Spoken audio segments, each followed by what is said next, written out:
Muito boa noite. Começamos mais um programa Centros aqui na TV Univates. Hoje vamos falar sobre a expansão da Univates, logo após a abertura do programa.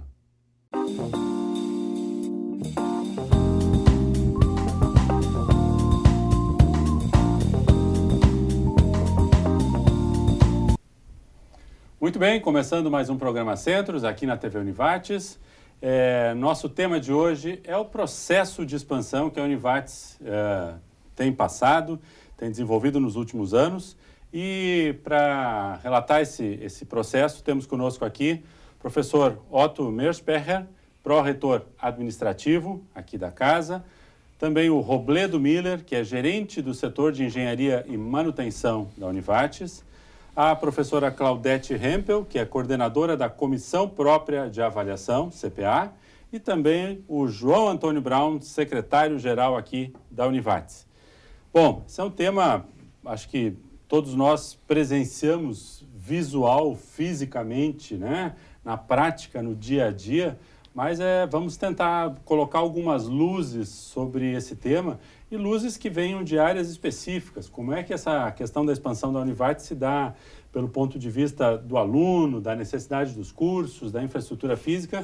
Mas vamos começar com o professor Otto falando um pouquinho como é que se planeja, como é que se define esse processo de expansão, professor Otto? Porque não, com certeza, algo do porte e da seriedade com que é tratado aqui na Univates não é simplesmente, vamos construir mais um prédio porque achamos que precisamos. Vamos construir mais um centro clínico porque achamos que precisamos.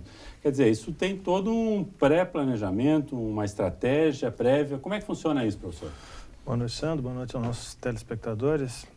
Bom, o primeiro planejamento que nós fizemos em expansão foi em fevereiro de 2006. Nós tivemos naquela época uma oportunidade de acessar um recurso de fundo internacional no montante de 100 milhões de euros. Era possível naquela época. E aí, em 15 dias, pediram para que a gente elaborasse um projeto de expansão da Univates prevendo os próximos 20 anos. Nós nos concentramos naquele período de 15 dias, chamamos o pessoal da engenharia, o pessoal da arquitetura, o pessoal do ensino. Olha, como nós enxergamos a Univates daqui a 20 anos? O que nós teremos nos próximos 20 anos com relação a novos cursos, o nosso crescimento, etc.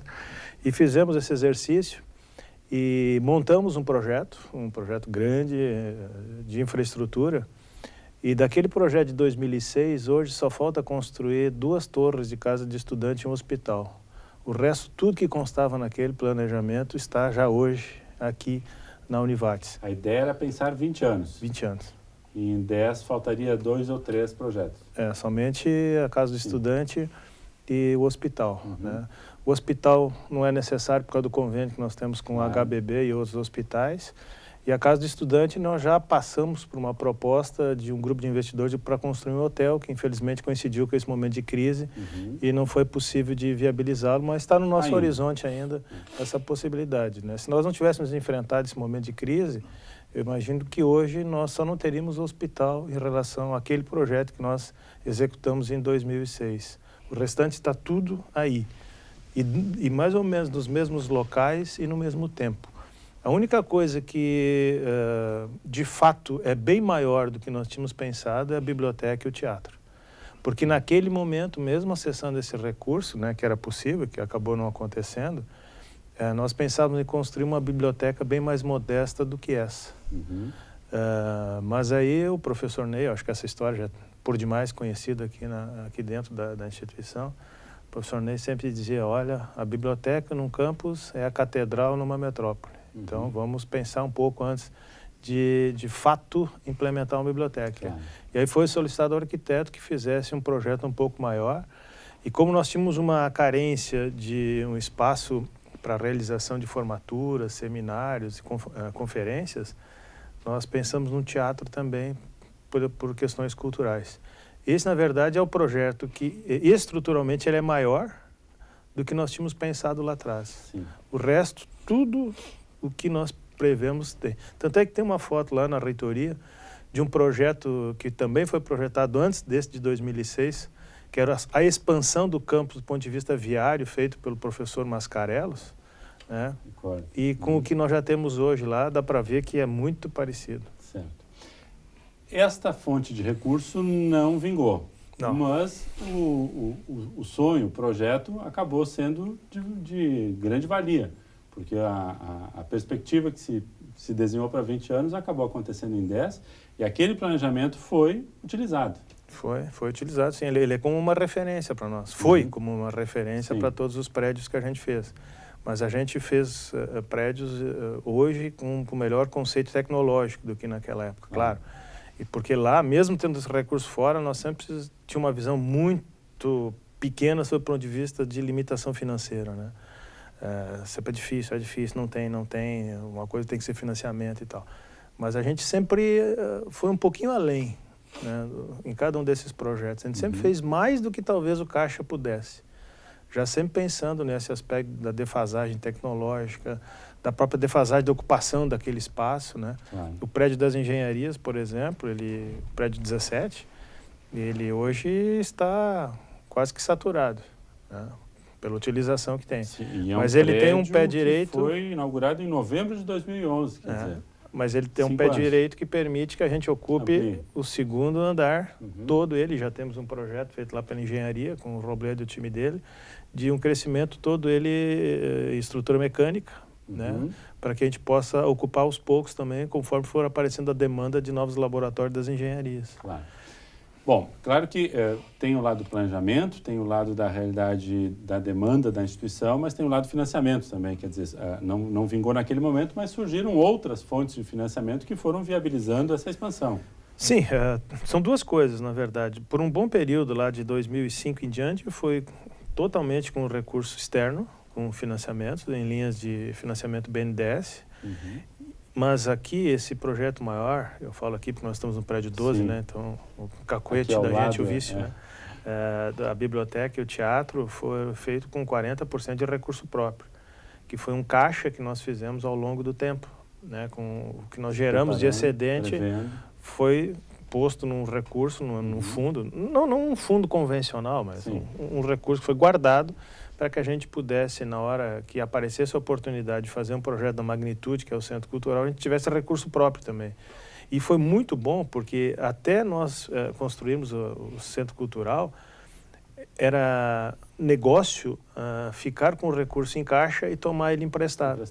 Porque o recurso emprestado era mais barato. Certo. Quando nós esgotamos... Esse era o cenário daquele momento. Exatamente. E agora o recurso próprio acaba sendo mais em conta. Então nós fizemos até isso, foi muito bom para nós, porque se tivéssemos que fazer com 100% de recurso externo seria muito mais caro. Então como nós tínhamos 40% desse recurso em caixa, isso foi muito bom para a instituição. Talvez tivéssemos dificuldade de fazer com a magnitude do que foi feito, se não tivéssemos feito uma poupança durante 5, 6 anos. Não vamos deixar lá para o final para a gente falar em perspectivas próximas, mas só para entendermos, temos ainda uma área física disponível no campus, né? Sim. Quer dizer, a gente tem área ainda para eventuais futuras necessidades, para um bom número. Não são mais ainda. tantas, né? Porque as questões de APPs são muito severas. Severas não, são corretas, digamos assim, né? O conceito, a aplicação e a preservação. Rígidas, né? Então, nós não temos mais muito espaço, né? É só o crescimento vertical. Isso lá no início da década passada, quando houve aquela conversão da área que não era a área da Univates, pensou-se, poxa, se passou de 12 para 60 hectares. O que faremos com os 60 hectares? E hoje os 60 hectares estão praticamente... É claro que tem espaço, né? Sim. Mas se considerar o aspecto de área ou para estacionamento, ou área de jardinagem, paisagismo, a gente não tem mais tantos lugares assim disponíveis, né? Nós temos muito APP aqui na nossa área. O que dá um certo aspecto também a ser explorado de um bom ambiente também, né? Sim. Se for bem cuidado. Né? Uma das coisas que atrai muito os nossos visitantes é justamente a geografia do nosso solo, que é todo acidentado, né? Sim. E nós conseguimos aproveitar bem a arquitetura dos prédios com esse relevo mais acidentado, o que acaba, pelo menos para mim, eu acho muito atraente nossos campos, comparando com outros que são planícies, né, campos abertos, etc. Claro. Então, até isso nos ajudou também. Claro, sabendo usar com eficiência. Robledo, um pouquinho do teu olhar agora, engenheiro, quer dizer, Um projeto desses cai num planejamento, vai lá, tem a perspectiva para construir um prédio, para se organizar em toda uma nova ala. Isso leva alguns anos, né? Não é alguma coisa assim que sai do dia para a noite. E só para ter um número que é importante aqui a gente ter essa referência, de 2006 a 2016, portanto, num período de 10 anos, a Univate saiu de 43.254 metros quadrados para 83 mil. Foram praticamente mais 40 mil metros quadrados. Dobrou praticamente de tamanho. É uma Univates nova. Uma nova, né? Eu estou aqui na instituição desde 2005, né? A Univates me contratou, o professor Otto me contratou, então eu praticamente acompanhei toda essa mudança, né? Esse boom. E eu acho importante que esse planejamento, até no sentido de repassar essa demanda para a engenharia, né? Era uma situação onde o processo técnico de elaboração de projetos, naquela época dentro da instituição, também precisou ser melhorado. Esse processo precisou, técnico na verdade, porque cada vez os projetos deixava de ser somente sala de aula, né? Então a gente começava a construir prédios que eram uma situação completamente fora do convencional, onde os projetos complementares são tão importantes quanto o arquitetônico e estrutural. Então, essa demanda, ela precisou ser, com o passar do tempo, até para a gente dentro da engenharia, com a reitoria, através do professor Otto, ter o entendimento do prazo necessário que a engenharia precisava ter para que a gente conseguisse entregar um prédio com uma qualidade, com um prazo e com um orçamento dentro daquilo que foi planejado, né? Então, esse amadurecimento da instituição no sentido da questão da elaboração do projeto, do conceito, da obra, tudo isso hoje a gente é muito melhor, muito mais qualificado, tecnicamente falando, do que 10 anos atrás. Né? Então, isso tudo e a gente sempre envolvendo os alunos ali dentro da engenharia, né? Porque por um determinado momento a gente tinha escritórios de arquitetura terceirizados e hoje a gente tem a arquitetura interna da instituição, né? Então, isso tudo para a gente, enquanto profissional, foi muito saudável, né? E muito produtivo tecnicamente, porque as demandas elas foram se tornando cada vez mais complexas ao ponto que a instituição foi aumentando de tamanho, né? E eu sempre... a gente tem pontos marcantes dentro da expansão da instituição, mas parece que tudo foi uma preparação para o Centro Cultural, né? Parece que a gente, quando o professor Otto fala da questão financeira, e eu sempre me pergunto, né? Vocês estavam preparados tecnicamente para fazer o Centro Cultural? Eu digo, em relação ao comprometimento, sim, né? E tecnicamente, quem estaria preparado para construir uma coisa que talvez a gente anda, às vezes até fora do estado, e não encontra uma coisa parecida, um prédio parecido como o nosso. Então, mas... em relação a processo, a gente estava pronto para aquilo ali, né? Então, e aí, enfim, o resultado disso tudo, eu entendo da obra ter sido tão bem feita e a gente tem satisfação pelo que do jeito que ela foi finalizada, é um conjunto de situações que às vezes a pessoa, mas que sorte, né? O momento financeiro foi acertado, a engenharia estava preparada, o projeto... Não, isso, a sorte a gente acompanha quem está... Incrível como a sorte acompanha quem se planeja e se organiza, né? Então, tudo isso foi, de uma certa forma, organizada, planejada, e eu acho que o resultado melhor é o que está ali para a gente olhar, né? Perfeito. Já vou te passar mais algumas questões. Logo após o intervalo nós voltamos e vamos ver também um olhar sobre outras duas óticas desse processo de expansão, mas isso é depois do intervalo.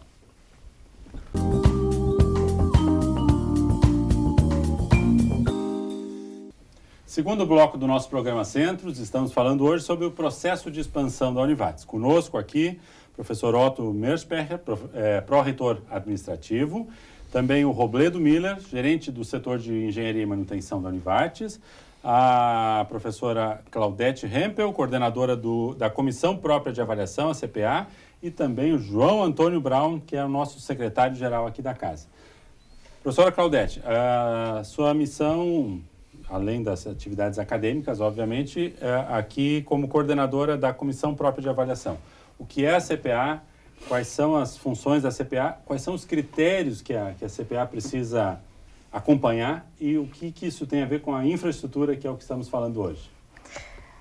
Bom, boa noite a todos, né? A CPA é uma exigência legal, né, desde 2004, mas a Univarte já tem um setor de avaliação muito antes de 2004, porque ela entende que a avaliação tem que ser o que vai nortear o planejamento estratégico. Mas, enquanto CPA, nós somos uma comissão autônoma na instituição, composta por membros externos à Univartes e membros internos.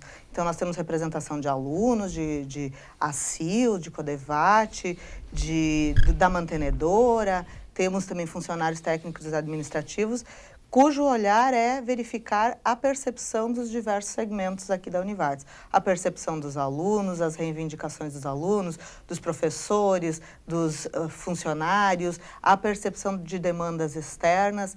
Então, a gente tem essa missão de olhar o todo e encaminhar as demandas para os setores. E posso dizer que, quanto a essa questão de infraestrutura, a CPA tem uma missão até muito boa, porque chegam demandas lá para a CPA, quando a gente vai encaminhar para os setores, o setor já tinha visualizado a mesma coisa que os alunos, por exemplo, visualizaram, e já vem com a resposta pronta. Então, essa questão da expansão de infraestrutura é uma questão muito importante na avaliação, em todos os semestres, né, os colegas sabem, em todos os semestres sempre é uma das coisas que mais é levantada pelos alunos, né? Olha, queremos que melhore isso, aqui tem algo também a ser feito. E quando a CPA toma esse conhecimento e vai fazer a demanda, então, para os setores competentes, ela já percebe que os setores já haviam detectado isso e já vem com uma resposta para ser dada. Sim, vai ser feito, está sendo feito, está programado para ser feito, ou realmente não, isto não é uma coisa que está programada na instituição. E, bom, cabe à CPA também dizer isso aos alunos, aos professores, o que está sendo feito. Então, era uma comissão muito tímida até pouco tempo atrás, mas as demandas ministeriais e as demandas da própria instituição fizeram com que a CPA tivesse agora um olhar e uma percepção de que ela tem um papel muito importante na instituição. E de que esse elo entre o que está sendo demandado e o que está sendo planejado e feito é algo que tem que ter alguém para olhar se realmente está casando. Sim.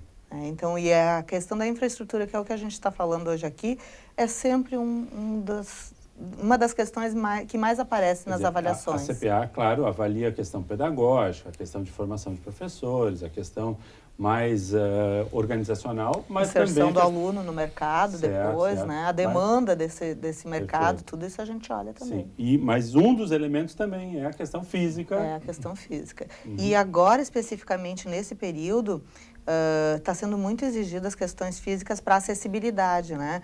E a instituição está muito atenta a isso para que a acessibilidade seja plena, né? Que todos tenham acesso a toda a nossa infraestrutura. E isso a CPA está constantemente ouvindo quais são as necessidades e demandando para dizer, olha, precisamos rebaixar uma mesa para um laboratório, precisamos ter um acesso diferenciado em algum local, e a gente está de olho nisso. Perfeito. E eu imagino que os cursos também, os alunos de cada curso apresentem as suas demandas. Olha, um laboratório diferenciado, um laboratório com tal característica, uma sala com tais e tais elementos. Quer dizer, isso também acaba passando muito as necessidades específicas de cada área. Eu dar um exemplo de algo bem bacana que surgiu na última avaliação. O pessoal de gastronomia disse que quer uma área para uma horta. Vocês estavam lá, né? Certo. Queriam uma área para uma horta. Quer dizer, não só cozinhar, mas também poder fazer plantar os seus temperos, principalmente os temperos, né? Bom, de imediato, né? A CPA estava ouvindo, mas nem precisou muito ouvir, porque o robleiro já estava lá e já se disse assim, não, vamos verificar agora onde vai ser o local para a horta, e já estão sendo feitas as necessidades ali para ser implantada essa horta aí para o pessoal da gastronomia. Um exemplo bem prático de uma demanda e um encaminhamento e uma E daí já se une solução. outros cursos, né? Já que a horta veio da gastronomia, o curso de biologia já ficou interessado em fazer um plantio orgânico. Então já se vê que vai congregando desejos, né? E a infraestrutura vai se adaptando aí para atender essas demandas. Ótimo, excelente, bom exemplo. João, pelo ponto de vista do aluno, trabalhas muito fortemente com atendimento ao aluno, né? O serviço ao aluno. Como é que essa infraestrutura ela é percebida? Como é que ela é... O aluno, ele realmente tem esse discurso, essa imagem de como a instituição cresceu, de como as coisas mudaram, de como a qualidade do que é ofertado para ele passa por essa infraestrutura e como isso ampliou? Eu gostaria de começar por onde iniciou essa demanda toda? Certo. Em 1998, a gente tinha 1.200 alunos e atendia quase que pessoalmente os alunos, conhecia praticamente todos os alunos. E em 99 surgiu o Centro Universitário e a cada semestre 2 cursos novos. Então, o que criou essa demanda toda das construções, de toda essa estrutura maravilhosa que a Univates tem hoje? Exatamente a partir desse crescimento assim, bastante acentuado dos alunos de 98 para cá. Hoje já temos 13 mil alunos, né? Então, esse crescimento todo provocou toda essa estrutura, essa necessidade, essa preocupação, inclusive de atendimento ao aluno, né? Então, hoje, a Univates tem uma gerência especial para o atendimento ao aluno, que é através da NERI, e também, no ano passado, ficou pronto o aumento e a melhora da estrutura física do atendimento ao aluno. Do setor específico. Do setor específico, e o setor todo estruturado, né, todo informatizado, o que facilitou muito a vida do aluno. Sim. E também se falava em formaturas antes, né? Todos nós sabemos a dificuldade que se tinha para as formaturas de final de ano, era num clube, era no outro clube, a maioria era no nosso ginásio, né? E aí toda a mobilidade interna que isso criava para que se pudesse ter um ambiente bom e harmonioso para as formaturas. Hoje, isso é uma das coisas onde os alunos, principalmente os que estão para se formar, ficam mais maravilhados, eles terem tudo pronto, né? Esse teatro maravilhoso, também a Univates fornece hoje a própria beca, um próprio convite para os alunos darem aos seus pais e seus convidados, né, organizado com um número determinado para cada formando. Então, essa estrutura toda no final, traz uma satisfação muito grande. A gente encontra, às vezes, alunos que faltam um bom tempo para a colação de grau e eles já estão planejando e pensando e sonhando com aquele ambiente harmonioso, bom cheio de tecnologia, né, para ser utilizado. Experiência positiva, pois não. Nessa questão da formatura, acho que nós até realçamos um pouco um benefício direto que tem para os alunos. Como nós formamos mais ou menos 1.000 alunos por ano, e eles gastavam em média entre 2 até 4 mil reais para se formar, contratando toda a estrutura, né? O 2 para 4 depende do tamanho da turma que se forma. Nós vamos pegar o menor valor, vezes 1.000 alunos, são 2 milhões de reais por ano que esses alunos deixam de gastar para fazer a sua formatura. Em 10 anos são 20 milhões, é exatamente o valor do teatro. Em 10 anos, nós vamos devolver para os alunos o dinheiro que nós tomamos, entre aspas, né, das mensalidades para construir o teatro. Ou seja, se nós não fizermos nada além de formatura lá dentro do teatro, em 10 anos ele está pago. Melhor, devolvido para os alunos. Sim. E com uma qualidade, com uma prestação de serviço... Diferente. Porque quem vem aqui, principalmente os familiares que não conhecem a Univates, o pessoal de longe, tem uma sensação de que o esforço está valendo a pena. Claro.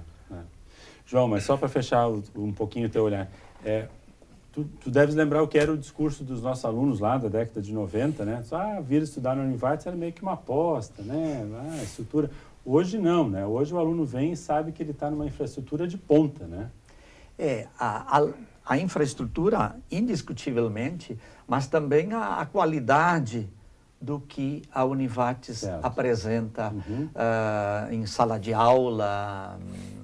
E isso é demonstrado nas nossas avaliações, nas avaliações que o MEC faz com os alunos, né? E também as avaliações que o MEC faz em loco, né? Sim. Então, essa realidade toda, ela... Assim como as coisas ruins se divulgam com facilidade, as boas também, graças a Deus, as boas também são divulgadas e passam de um para o outro, né? Então, essa realidade se sente muito na satisfação que o aluno tem em vir para a Univates. né? Isso é em todas as áreas que nós temos cursos hoje, nas áreas das engenharias, da saúde, nas áreas administrativas, nas licenciaturas, em todas as áreas se nota essa satisfação, né? Não só da estrutura boa, estrutura física boa, mas também da estrutura de atendimento. Eu percebo assim que o atendimento Univates, com seus 15 guichês, onde a Nery coordena, e se coordena muito bem, de como o aluno é atendido com rapidez, como o aluno não tem que voltar novamente para buscar ou solicitar um documento. Essa estrutura já fazem mais de 10 anos. O aluno vinha antigamente, solicitava um histórico e vinha retirar daqui a 5, 6 dias de novo. Hoje ele não precisa vir 2, 3 vezes para resolver uma situação. Ele vem e no mesmo momento que ele solicita o histórico, em 30 segundos, 1 minuto, 1 minuto e meio, 2 minutos, ele já sai com o histórico dele assinado, a não ser quando é uma questão de transferência, que aí precisa todos os conteúdos programáticos, mas aí normalmente de um dia para o outro também já fica pronto. Então, essa rapidez no atendimento que gera a estrutura física, né? Sim. Também é uma grande satisfação. É importante essa noção, né? Há uma visão muito boa por parte dos alunos. Hoje se fala muito, indiferentemente ao qual é o produto, qual é o serviço que você entrega, no fim das contas, é serviço que você tem que fazer para o seu usuário, né? Para o seu cliente. Porque tu pode vender um carro, pode vender uma roupa, mas o que faz ele voltar e querer renovar o processo é a forma de atendimento, é a alegria, é o prazer daquele momento de compra, de troca, né? E isso é importante se fazer notar, né? E a própria facilidade que o aluno tem hoje para fazer a sua matrícula, né? Sim. Eu acho que essa relação do atendimento, né, com a infraestrutura, a própria mudança do atendimento que traz uma melhoria no serviço depende de uma organização, de um planejamento, de um projeto arquitetônico, mobiliário adequado para que o atendimento seja bem feito, né? Sim. Eu me lembro, professor Otto, em 2005, a primeira tarefa que nós tínhamos às 6 da tarde, né, era entrar com uma equipe da terceirizada no prédio 1 para tirar o pó em cima das cadeiras do prédio 1. Isso foi em 2005, 2006. Esse prédio aqui também. Esse prédio aqui também, porque na infraestrutura, né, na verdade, a gente está quantificando metragem quadrada. Mas a gente tem a avenida, né? A gente tem a rua do 17, claro, tem tem a obra tem a estrutural parte estrutura externa, que está por debaixo, que não vem quantificada na metragem quadrada, Sim. que às vezes é tão importante quanto, porque é o que interliga os prédios, o que facilita. Bem lembrado. Acho que vamos começar por aí para falar um pouquinho do processo de expansão e como a Univates mudou talvez o bairro, a cidade e o Vale de Taquari. No final de 2005 houve uma seca bastante intensa, e da entrada do prédio 1 para cá era a estrada de chão batido e tinha só esse prédio aqui. E aí terminava a Avenida Talim. Eu combinei com o Roberto, às 6h30, tu junta umas 15 pessoas da terceirizada tirar o pó. Passa sala por sala para tirar o pó, senão os caras não vão conseguir escrever à noite. Histórias da Univates, mas já vamos ver mais algumas, logo após o intervalo.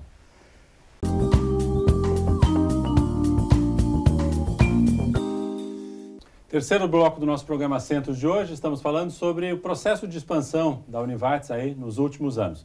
O professor Otto contava a história, então, isso foi 2005? 2005, então, da seca, que dava muita poeira. A Avenida Avelino Tallini parava aqui na frente do prédio 11, né? Ela não ia adiante, portanto, não tínhamos nem asfalto e nem estrada. Terminava simplesmente aqui, ela não seguia até a avenida ali que passa no alto do parque.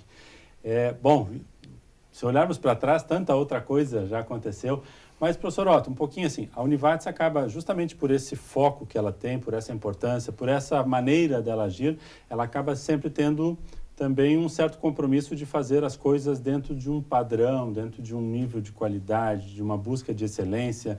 Então, é a acessibilidade que a professora Claudete citou, é o prédio que pode ter 2 andares, mas tem que ter o elevador, é banheiros em quantidade, é serviços, é o respeito com a área de proteção ambiental. Quer dizer, acaba tendo um foco muito importante e, mesmo assim, acaba tendo um papel fundamental, porque o que foi a mudança que a Univates trouxe para o bairro, para a cidade, para o Vale e talvez até para o Estado, né? Sem dúvida, a Univates é muito vitrine, né? E aqui a gente está no ambiente acadêmico, então o nosso discurso ele é referência e a nossa prática, como é que ela se aproxima, ela se nivela com essa formação acadêmica ou não. Antes de comentar, tem uma outra historinha de 2005, nós estávamos com as inscrições vestibulares muito baixas, em 2005. E, poxa vida, precisava de um fato novo para aumentar essas inscrições. Nós pegamos a projeção de imagem de como ficaria essa avenida aqui asfaltada e jogamos ela, foi um trabalho feito à noite, às pressas, eu chamei o Roblete, chamei o pessoal da arquitetura, trabalhamos, não me recordo até que hora, para projetar a imagem. No outro dia fomos num veículo de comunicação da RBS, na época, e começamos a rodar uma imagem diferenciada de como ficaria a avenida. Pô, deu um pulo nas inscrições vestibular logo depois. Todo mundo imaginando, é para lá que eu vou. Porque isso mexe, é engraçado. Nós inauguramos o nosso complexo esportivo no dia 7/7/2007. No vestibular do ano seguinte, vestibular de verão, nós crescemos 28,8% no número de inscrições no vestibular. Nós não pensamos que a estrutura que nós estamos vendendo a partir dali, daquele complexo... Porque o projeto inicial era um galpão, era um ginásio, como esse de picada, de escola, de interior aí, né? Comunidade. E aí nós estávamos patrocinando, na época, o Bira, e daí nós pensamos assim, poxa, mas se nós tivermos um dia que jogar como Univates, uma liga nacional, por exemplo, a gente vai ter que pedir ginásio emprestado e vai perder o principal potencial do investimento, que é ter imagem no Brasil inteiro. Aí me lembro que chamei o Gercardo e disse, Gercardo, te vira, arranja lugar para 4.000 pessoas aí e vê o que dá para fazer nesse projeto. Então, as coisas, existe um planejamento, mas existe um meio que por acaso, às vezes, também... A intuição também tem que entrar no jogo. Exatamente. Então, a gente fica muito exposto o tempo todo. Eu me lembro de uma ocasião em que nós recebemos uma correspondência do Ministério Público querendo que nós, em 48 horas, expuséssemos todo o nosso processo de acessibilidade para o Ministério Público. Estranhamos muito, porque até aquele momento nunca tínhamos tido qualquer tipo de indagação a respeito de forma tão direta como o Ministério Público.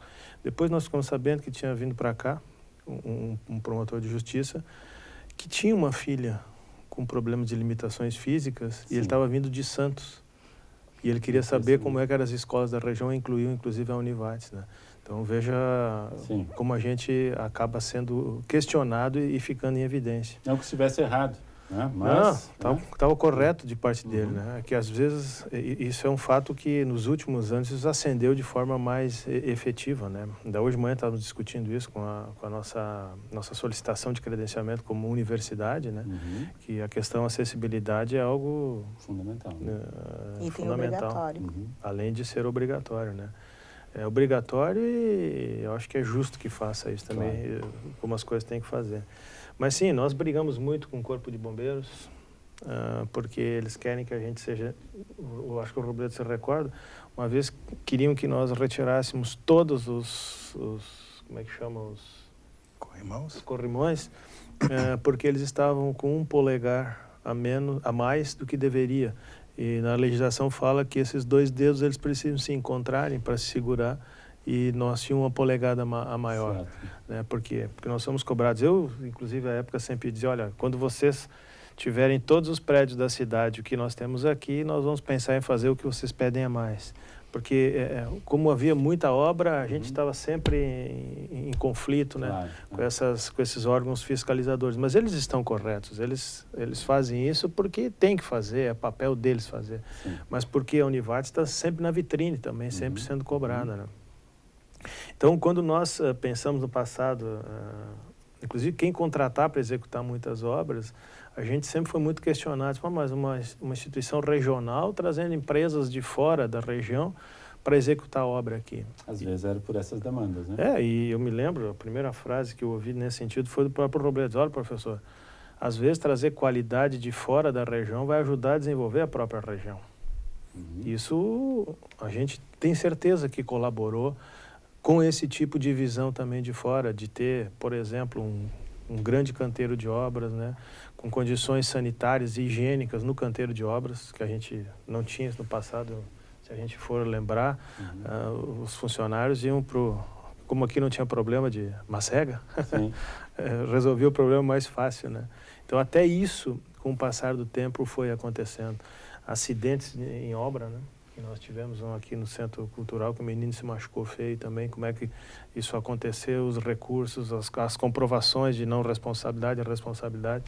Então, tem muita história por baixo dessas paredes, desse teto aí, que pouca gente sabe do que aconteceu e do que deixou de acontecer, justamente porque a gente sempre preservou. Em alguns casos, inclusive, pagamos mais caro. Por quê? Porque a gente contrata, até mesmo para fazer uma escadinha qualquer, tem que ser alguém que tem empresa registrada, que esteja com os impostos em dia, que se eventualmente tiver alguém trabalhando lá, que ele seja matriculado, aliás, vinculado como empregado daquela micro ou pequena empresa. Então, nós aqui queremos que as coisas andem certo. Se nós considerarmos o volume de coisas que nós fizemos aqui, que em volume atualizado de recursos, acho que chega próximo de 200 milhões de reais nesses últimos 10 anos, quantas intercorrências nós tivemos nesse período? Aquele acidente, talvez. Quantas mil pessoas passaram aqui, quantas empresas passaram aqui. Sim. Nunca tivemos problema. Mas muito importante a sua observação. A gente pensa assim, a infraestrutura é uma demanda dos alunos que já estão presentes, mas sua colocação veio no sentido inverso, quer dizer, o quanto a infraestrutura também traz alunos. Passa a ser um elemento de integração e talvez a gente pudesse fazer essa conta na ponta do lápis. Quantos milhares de alunos deixaram de ir para fora e ficaram estudando aqui e fizeram a economia local se desenvolver e são profissionais hoje aqui, atuam profissionalmente aqui, prestam serviços em função de uma infraestrutura que foi posta à disposição deles e fazendo a economia local se desenvolver. Se tu permite mais 30 segundos, claro. Inclusive hoje, em função do cenário, do que está acontecendo, do crescimento populacional da nossa região, que a faixa etária de 18 a 24 anos é decrescente, para nós continuarmos no mesmo tamanho, nós agora temos que atrair alunos de fora da nossa região. Ou seja, o nosso desafio agora é fazer chegar para as famílias que pagam para os seus filhos estudarem engenharia, por exemplo, na UX, na Unicinos, na PUC, em qualquer outro lugar, que aqui é melhor, o retorno sobre esse investimento é maior se fizer aqui. Então, se nós não tivéssemos feito aquele investimento lá atrás, do jeito que nós fizemos, na quantidade e na qualidade que foi feito, e, claro, se não tivesse, por exemplo, um corpo docente funcional da qualificação que nós temos hoje, que eleva o conceito da instituição, então nós conseguimos unir os dois principais fatores de venda, digamos assim, do que a gente faz, do serviço que a gente presta aqui, que é infraestrutura e qualidade docente. Talvez hoje a gente estivesse entrando num processo de decrescimento de forma acentuada e rapidíssima. Como é que nós vamos conseguir fazer esse enfrentamento? Tendo que buscar aluno em outra região onde tem outra instituição. Oferecendo um serviço melhor. Não tem outra saída. E a estrutura, a capacidade técnica. Soroto, mas esse diferencial é percebido, se a gente ainda pode comentar, porque na medicina a gente recebe alunos de todo o país, né? E a minoria é daqui da região, né? Em cada turma tem 1 ou 2 que são aqui da região, o restante vem de fora do estado e de diversas partes do país. E na pós-graduação também a maioria vem de regiões muito distantes, né? Vem de Roraima, do Acre, do Amazonas, de Pernambuco. Então a gente já está recebendo pessoas de fora, mas acho que sim, eu acho que esse é um grande desafio para a gente, a ampliar a nosso campo de ação, né? Não ser só mais uma instituição do Vale do Taquari, sim ser uma instituição estadual, mundial. Sim, sem dúvida. Hoje estão embarcando, né? Agora há pouco estão embarcando muitos alunos em intercâmbio. Acho que também nunca tivemos tantos alunos em intercâmbio e, por contrapartida, estamos recebendo muitos alunos em intercâmbio. E todos que vêm dizem e ficam maravilhados com a infraestrutura e com a qualidade que eles encontram aqui. Igualmente os que vão, têm uma experiência fora e veem maravilhas lá fora, mas voltam orgulhosos e dizem assim, olha, estamos equiparados com todos os outros locais que a gente está indo. Hoje, inclusive, recebemos professores de fora, né? Sim, hoje, professores. Hoje, agora, ao meio-dia, estávamos com os professores, um sérvio, um americano, a menina, não sei de onde é que é, e um espanhol. Eles estão fazendo doutorado numa universidade da Hungria e vão ficar um semestre com a gente aqui estudando, né? Então, olha o tamanho do desafio que a gente tem. Né? As referências são outras, como a professora Claudete está dizendo, a questão de tendência a ser nacional e internacional. Hoje, ser uma universidade com características e num processo de internacionalização, tem que ter uma infraestrutura que nem a nossa tem. Senão não sobrevive. Ninguém faz parceria com quem é fraco. Claro, evidente. Sem dúvida. Quer dizer, a gente entra em um círculo virtuoso. Sem dúvida. Boas parcerias e cada vez trocando e aprendendo mais e tendo mais a oferecer também, não só a aprender, mas a oferecer também. Legal, fechamos nosso terceiro bloco. Na volta, Robledo, quero te ouvir um pouquinho sobre essa infraestrutura que é complementar aos prédios. Né? Como é que se pensa a questão de não acessibilidade básica aqui, mas os acessos, né? É pensar mais banheiro, mais estacionamento, quer dizer que tudo isso às vezes não computa em área construída, né? E como é que isso também bate lá no aluno. Um pouquinho o João vai poder nos ajudar. E vamos fechar o bloco, que é o próximo e último. Perspectivas, professor. Quais são os nossos projetos futuros? Já que já chegamos no final dos 20 em 10, o que vem pela frente, né? Já voltamos após o intervalo.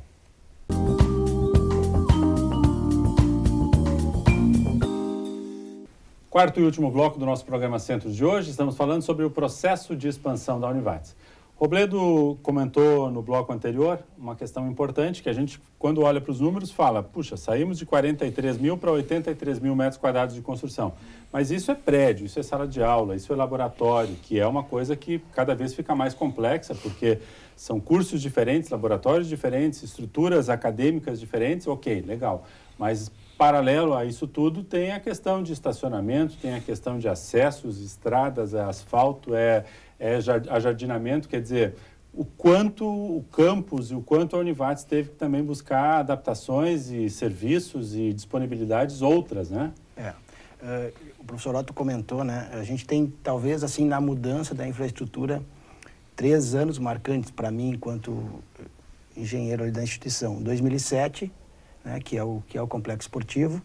2011, quando a gente constrói o prédio 17 lá no fundo do campus, como a gente imaginava à época, né? E claro, agora 2014 com as novas edificações. Mas por que eu falo do prédio 17? Porque se a gente for analisar a questão urbanística da Univates, até o prédio 11 e o 12 a gente tem uma característica, né? Os prédios todos muito próximos, né? Talvez porque era mais fácil e mais barato, inclusive, tu aproximar um prédio do outro, porque tu tem uma distância relativamente pequena para criar uma infraestrutura que aproxime um prédio do outro, né? Compartilha. Exatamente. Eu insistia, professor Otto, o prédio 17, a gente tem que levar ao fundo do campus, porque a gente vai levar a infraestrutura até lá, de uma forma planejada e organizada, de forma que os prédios que virão nesse espaço, eles já terão toda a infraestrutura preparada para ser, de uma forma organizada, encontrar o melhor ponto para ele, né? Então, isso foi para mim um marco, né? A mudança do estacionamento dos ônibus já para aquele ponto também, isso traz uma certa... essa mudança para o alunado é difícil, né? Pô, mas eu estou acostumado ao... Meu ônibus está aqui do lado, vou ter que ir lá. É porque a gente sabia, de uma forma planejada e organizada, que essa era a decisão que a gente deveria tomar para que o futuro, depois, os próximos prédios fossem mais, de uma forma mais organizada, toda essa questão. Porque hoje, se for olhar essa área nova da Univates, ela tem prédios que tem toda uma questão urbanística no entorno, tem acesso, tem áreas de estar, não tem a questão do sombreamento, a gente leva em conta toda essa questão do isolamento térmico. Então, isso traz um planejamento maior para a obra. Hoje a gente tem um plano diretor na instituição, né, que ela norteia, ela não define, mas ela norteia a reitoria na tomada de decisão, onde, dependendo do tipo de edificação que é necessária para a Univates, qual é a área mais adequada para esse espaço. Certo. Não que obrigatoriamente tenha que fazer lá, né? E esse processo foi muito legal porque a gente teve a participação dos alunos. É um plano diretor que o Ministério das Cidades exige dos municípios. A gente tem um dentro da instituição que é o norteador da reitoria. Então, isso eu acho que é fundamental porque hoje, talvez, quando surge uma demanda da reitoria, através do professor Otto, a gente já tem toda essa primeira etapa planejada, né? Questão de encaixar e ver onde é que fica melhor. Exatamente. Então, hoje a gente tem rotas de cabeamento praticamente em toda a instituição, questão de tratamento de esgoto, que era um problema sério que a gente tinha lá em 2005 e 2006, a gente tem todo o nosso esgoto tratado, alimentação de água, questão de cisternas, tudo isso... Energia... Exatamente. Agora a gente está Produção de energia produção já, né? de energia. Nem é só distribuição. A gente hoje está no mercado livre em toda a instituição, a gente consome energia ou é da nossa usina ou ela é fonte de energia renovável. Quer dizer, a gente está no mercado e a gente só compra energia de fonte renovável. A gente tem certeza que quando a nossa demanda chega no Operador Nacional de Sistema de Energia, ele vai, Univates. Não, eu sei que quando essa demanda chegar aqui, eu não posso partir uma termoelétrica para atender essa demanda da instituição. Então, tudo isso leva, eu acho que traz um reflexo para o aluno, eu estava comentando antes, da gente sempre estar inovando, tem que dar um retorno, sendo uma referência para o aluno, para a comunidade, enfim. Claro. Claudete, e aí entra o aspecto da CPA que, mesmo com toda essa infraestrutura, ainda assim existem demandas, né? Ainda assim o aluno apresenta novas o nosso aluno é muito exigente, o que faz com que a gente tenha que o tempo todo estar nos aperfeiçoando. A gente acha que está muito bem e o aluno vem com uma nova exigência. Agora, quando a gente parte e olha assim como são outros locais, a gente sabe que a nossa infraestrutura é muito boa. Mas assim, o aluno, sim, ele é muito exigente. Mas agora eu quero puxar um gancho do que o Robledo estava falando ali, do quanto a gente tem uma preocupação ambiental. E é uma característica do nosso aluno que ele não depreda, ele não estraga, ele cuida também da instituição. Mas acho que a gente pode, a CPA também tem essa função de instigar, né? Acho que a gente pode agora começar a trabalhar também com os alunos o quanto eles também são responsáveis por essa infraestrutura.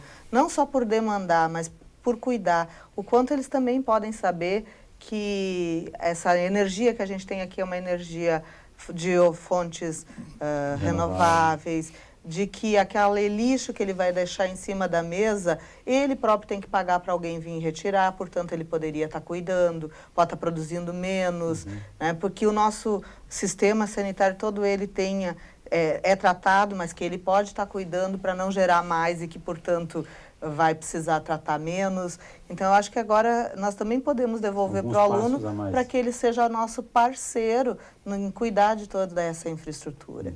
E eu acho que o nosso aluno compraria essa ideia porque ele, via de regra, ele é muito cuidador. Nosso aluno aqui, ele tem respeito pela infraestrutura, tem respeito pelo local onde ele está, mas a gente pode trabalhar mais ainda. Está pronto para se envolver mais a fundo nesse processo. Eu concordo totalmente com a professora, pegando 3 ganchos. A questão da horta, pareceu assim de uma forma, mas a gente pensou, mas a gente poderia, né? Tem toda essa questão da compostagem, a gente tem as lancherias, porque a gente não... quando a gente tem essa infraestrutura organizada, a gente começa a olhar o detalhe, né? Certo. A acessibilidade é um foco hoje que o professor Otto determinou que a engenharia está trabalhando diretamente nisso, né? A gente tem um planejamento de rotas acessíveis para os alunos que a gente está tentando criar, não só a questão do piso podotátil, mas ficar claro para o aluno dentro da instituição qual é a rota acessível, né? Porque hoje um prédio ele tem 4, 5 acessos. A gente às vezes não consegue atender todos os acessos, mas tem uma rota específica que vai fazer com que ele chegue lá. A gente está agora com a implantação do projeto de sinalização do campus, né? Que é uma demanda que os alunos reclamavam, principalmente quem vem de fora, tinha uma dificuldade de se encontrar aqui dentro, né? Onde é o prédio 16, como é que eu chego até lá? Então, esses detalhes que a gente vai lapidando, né? Vai conseguindo atender de uma forma para melhorar ainda mais. Né? E que são demandas naturais de um campus que está em expansão. Quer dizer, antigamente as pessoas reclamavam que tinham que ir até a biblioteca que ficava no prédio 3. Quando a biblioteca vem para cá, quer dizer, quando surge o prédio 17, quando trocam os ônibus de lugar, quer dizer, tudo é problema, mas são problemas que vão para novas necessidades. Precisam ser enfrentados. Exato. João, o que eu ia te perguntar antes, que eu acabei esquecendo e agora me lembrei, nesse processo de internacionalização, o atendimento ao aluno, ele teve que se adaptar também, porque hoje o currículo, quer dizer, a disciplina que o cara faz aqui vale lá fora, a disciplina que ele faz lá fora vale aqui. Como é que ficou aí para vocês esse desafio? Sim. O desafio maior é diante da documentação que recebemos do aluno. Aspectos legais. Isso, que a legislação brasileira, educacional brasileira, principalmente do ensino superior, em muitas coisas é muito mais fechada do que a nível internacional, quer dizer, tem muitos limitadores de carga horária, de essas questões assim. Então, no início havia bastante essa dificuldade de a gente ter a documentação exatamente como se precisava para atender à legislação brasileira, a nossa legislação. E aos pouquinhos, com essa mobilidade acadêmica toda, internacional, né, vão se criando maneiras de resolver, entende? O próprio setor do intercâmbio internacional tem contatos diretos e aos poucos as universidades onde se tinha algum pequeno problema legal para resolver, para ter 100% o cumprimento da legislação, também foi resolvido. As instituições também, assim como nós nos adaptamos a algumas coisas que às vezes alguém de fora precisa, assim eles também, ao invés de simplesmente colocarem lá que uma carga horária aproximada, alguma coisa assim, hoje eles já vêm com essa coisa um pouco mais definida, então quando a documentação vem, ela já está adequada ao que nós precisamos. Então foi sim, houve uma necessidade assim de muita comunicação. Vem um aprendizado. Com isso, um aprendizado, assim como o aluno que vai para fora aprende, a gente também acaba aprendendo com... Ok. Professor Otto, estamos no final do quarto bloco, não poderíamos fechar o bloco sem uma breve fala sua sobre perspectivas. Claro, a gente sabe que hoje estamos numa estrutura que chega a um determinado momento que tu não tem mais um crescimento exponencial. Estamos num determinado número de cursos que não vai se ampliar excessivamente, talvez um ou outro aqui, pode inclusive acontecer de regredir um ou outro por questões de adaptação de mercado, mas a infraestrutura mais ou menos é isso ou tem alguma projeção aí em cima do que vivemos hoje no campus da Univates? Do ponto de vista acadêmico, espaços para sala de aula, etc., eu acho que nós chegamos no patamar. Nós nos esquecemos de incluir aqui também o hospital, né? Sim. Que nós antecipamos em troca de 38 anos e meio de aluguel, antecipamos 7 milhões e 200 lá para a estrutura do hospital. Então é mais uma obra que está no centro da cidade que foi a Univates que proporcionou. Mas então, quando o ambiente de sala de aula é isso daí.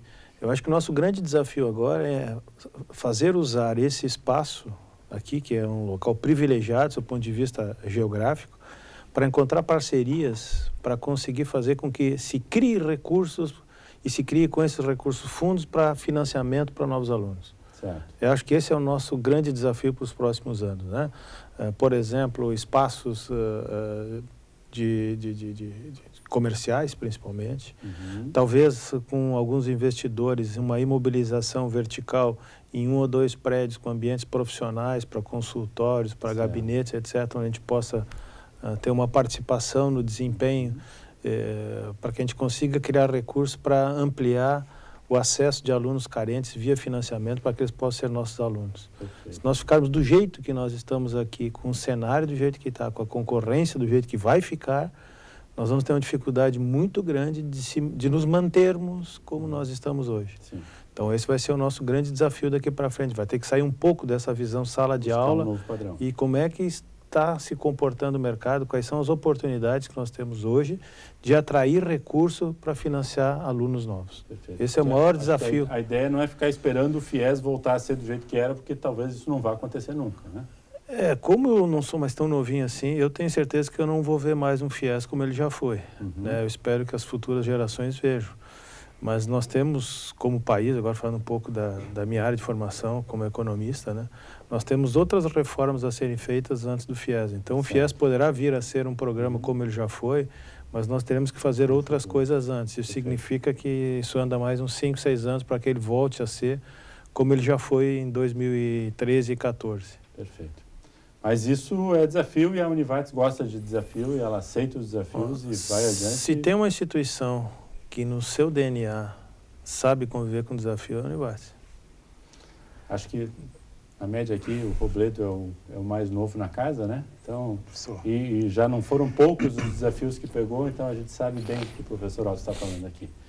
E que bom que você nos acompanhou, que bom que você também conhece um pouco dessa história e está conhecendo hoje através do nosso programa. E venha sempre, venha ver a Univates, venha conhecer os nossos ambientes como aluno, como comunidade, venha compartilhar aqui do nosso espaço físico, dos nossos ambientes de estar, da nossa biblioteca, da nossa área de esportes. Tudo está à disposição aqui e também para que você possa ser um usuário dessa infraestrutura que a Univates disponibiliza. Muito obrigado pela sua presença no programa Centros de hoje. Voltaremos na próxima semana com um novo tema aqui na TV Univates. Boa noite.